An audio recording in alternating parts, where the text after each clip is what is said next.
Hey guys, my name's Kirsten, or KJ. I guess my story would be growing up and becoming who I am today. If you hear my story, it's completely different than a lot of other people's.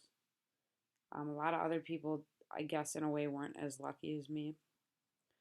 Growing up, I was one of those people that just didn't care what I looked at like, what my hair looked like, what I wore. I was known to have my short hair and wear my baggy guys' clothes. And growing up, that wasn't accepted at all by a lot of churches or elderly, but by everybody I was around. It was great. I was really accepted. I didn't get picked on for it. I was considered one of the guys, but I didn't get picked on by the girls for that either. And once I got into middle school, things started to change a little bit. I lost a lot of friends because our styles started to change. But my family and my entire neighborhood was still there for me. I always had the support, and everybody always told me you shouldn't care what other people think. And so I just stopped caring. And I guess having that mentality, um, I continued to do my thing. And when I got into high school, I had a girl chase after me, and I wasn't comfortable with that at all. I hadn't found out who I was. I wasn't comfortable with her chasing me, but I wasn't uncomfortable with her being who she was. And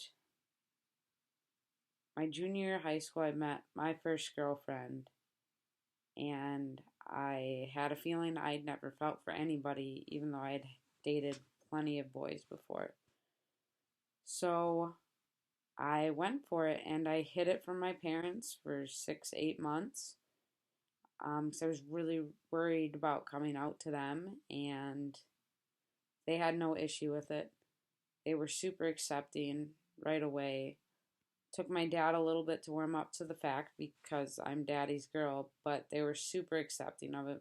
All my friends that actually meant anything to me were super excited for me, and they were 100% supportive of it. At school, not so much.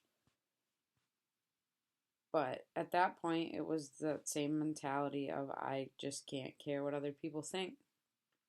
And I continued on with my life. My parents supported me no matter what my choices were in that way. Um, and then I decided to join the Army. And when I joined the Army, they never talked about it. It wasn't super accepted yet. Domestic partnerships weren't allowed. They were allowed in states, but not in the military. Obviously, marriage wasn't allowed. Dating a fellow female soldier was strictly forbidden upon. But Don't Ask, Don't Tell actually got repealed the day before I left the basic, and a lot of people still think it's there. And what's nice is it's not. But what you look at nowadays is, even without the military side of that, a lot of the people that are gay don't grow up to be lucky like I did.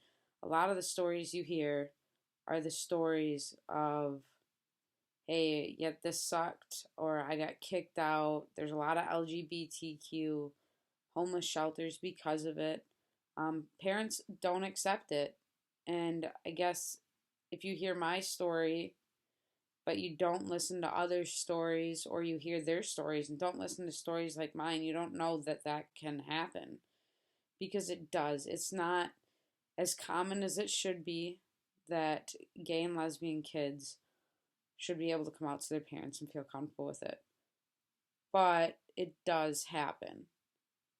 And even after that, with people who were uncomfortable with me, I always had those people that were there for me, that supported me through it 100%.